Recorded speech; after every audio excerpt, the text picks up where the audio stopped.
Dernière journée en Hongrie pour le Tour d'Italie.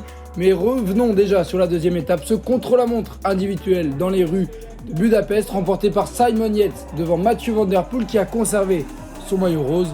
Tom Dumoulin, champion des Pays-Bas de la discipline, a pris la 3e place et montre qu'il est peut-être l'un des outsiders de ce Giro. La joie de Yates et celle de Van Der Poel, les deux grands hommes de la journée d'hier. Mais aujourd'hui, ce sera un sprint probable sur cette 3e étape. La dernière donc en Hongrie avant de rejoindre l'Italie par la Sicile. Un peu plus de 200 km au programme entre Kaposvar et Balaton-Fured. Désolé pour ma voix cassée. La victoire du FC Nantes en Coupe de France a laissé quelques stigmates. Félicitations aux Canaries. Mais regardez cette étape du jour avec un passage le long du lac Balaton.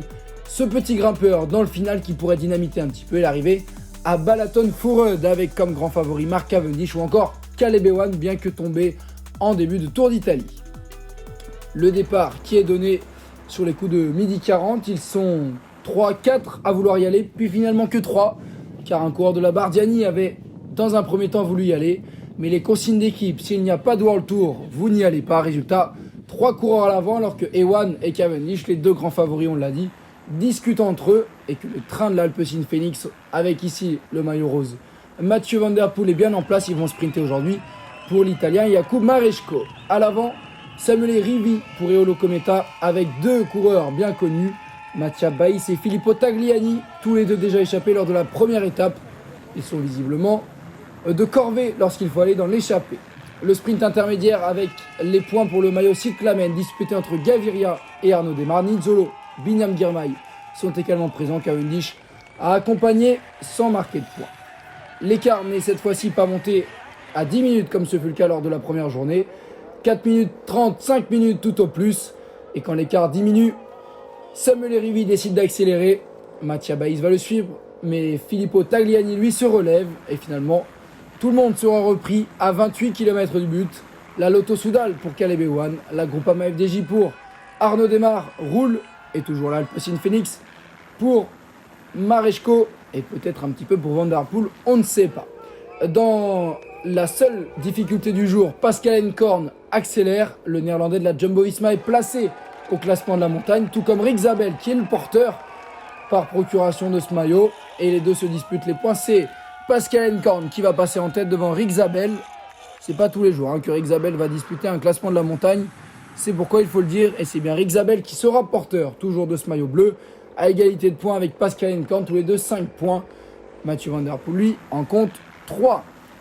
Les sprinteurs qui se mettent en place avec leur train. On voit un très beau train de la Groupama FDJ. Et regardez à gauche comment ça remonte l'Alpecin Phoenix avec Mathieu Van Der Poel. Mais c'est bien Maresco qui va sprinter aujourd'hui, emmené par le maillot rose. La flamme rouge, la formation Quick Step qui emmène. Mark Cavendish est idéalement placé. Et regardez le sprint qui se prépare avec Arnaud Démare à droite. Mathieu Van Der Poel à gauche qui n'a pas Maresco dans la roue. Girmay est bien placé. Cavendish est dans un fauteuil. Caleb Ewan n'est pas là. Nizzolo se replace. Et c'est parti pour Mark Cavendish qui lance son sprint avec Arnaud Démare dans la roue. Gaviria qui revient sur le long des balustrades. Mais c'est bien Cavendish qui tient la tête. Mark Cavendish toujours. Mark Cavendish qui va peut-être aller chercher un nouveau succès sur les routes du Giro. La victoire pour Mark Cavendish. Comme ce fut le cas en 2013, 9 ans plus tard. Mark Cavendish s'impose. Lui qui est co-détenteur du record de victoire sur les routes du Tour de France. Il est présent sur les routes du Tour d'Italie. Et son équipe est récompensée. Regardez le travail de Morkov encore une fois. Le meilleur poisson pilote du monde sans doute.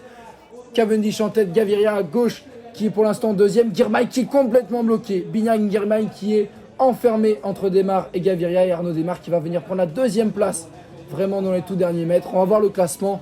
Maresco qui a fait un sprint également vraiment dans les tout derniers hectomètres.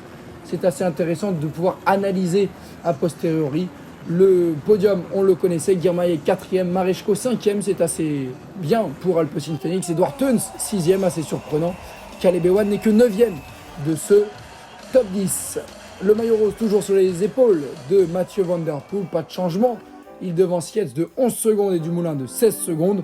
Sobrero, Kelderman et Tolet sont à 24 secondes. Mauro Schmidt et Peyo Bilbao à 29 secondes.